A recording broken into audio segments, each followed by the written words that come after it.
ഒരുപാട് ദൈവപുത്രന്മാരുണ്ടെങ്കിലും ഒരു ജഗത്താനെങ്കിലും വേണ്ടെന്നൊക്കെ പറഞ്ഞിട്ടുള്ള ആ പ്രസന്റേഷനിലൊക്കെ തന്നെ അത് തോളത്തെ കൈയൊക്കെ അതൊക്കെ ഇട്ട് വളരെ നാച്ചുറലായിട്ട് വന്ന് പറഞ്ഞ് മണി ഗംഭീരമായിരുന്നു. മണിയൊക്കെ ഭയങ്കര മിസ്സിങ് ആണ് ശരിക്കും പറഞ്ഞത്. നമ്മുടെ സിനിമയിൽ നമ്മളൊക്കെ എഴുതുമ്പോഴും ചില കഥാപാത്രങ്ങളൊക്കെ നമുക്ക് ചിന്തിക്കുമ്പോഴൊക്കെ ഇവരുടെയൊക്കെ മുഖം വരും നമുക്ക്. അപ്പോൾ അവരൊക്കെ ഇല്ലല്ലോ എന്ന് ഓർക്കുമ്പോൾ ഉള്ളത് ഭയങ്കര വിഷമമാണ് ശരിക്കും പറഞ്ഞാൽ. അപ്പോൾ ഒരിക്കലും ഈ ചോട്ടാമ്പയുടെ സെക്കൻഡ് പാർട്ട് ഉണ്ടാവുമെന്ന് ഒരുപാട് പേര് ചോദിച്ചപ്പോഴും നമുക്ക് വരുന്ന എന്ന് പറഞ്ഞാൽ അതിലെത്ര പേരായി ഇല്ലാതെ പോയേക്കുന്നത്. അപ്പോൾ അവരൊന്നും ഇല്ലാതെ പിന്നെ എങ്ങനെയാണ് ഒരു ചോട്ടാമ്പ ഇനി സെക്കൻഡ് പാർട്ട് ഉണ്ടാക്കുക?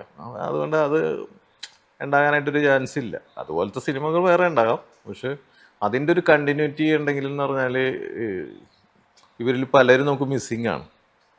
കൊച്ചിങ്ങനഫയുടെ ക്യാരക്ടർ, രാജേട്ടൻ്റെ, MP ദേവിൻ്റെ ക്യാരക്ടറൊക്കെ അസാധ്യമായിട്ടുള്ള പെർഫോമൻസ് അല്ലേ രാജേട്ടനൊക്കെ ചെയ്തു. അതിൽ ബ്രോക്കറായിട്ട് വരുന്ന അദ്ദേഹം ഹനീഫ അദ്ദേഹം പോലും എന്തൊരു രസമായിട്ട് ആ ക്യാരക്ടർ അമ്മയച്ചനും മരുമകനെ സിംഗായി ഇപ്പോഴൊരു സമാധാനം സമാധാനം എന്ന് പറയുന്ന സമയത്ത് അത് എല്ലാത്തിനും മിസ്സിങ് തന്നെയാണ്.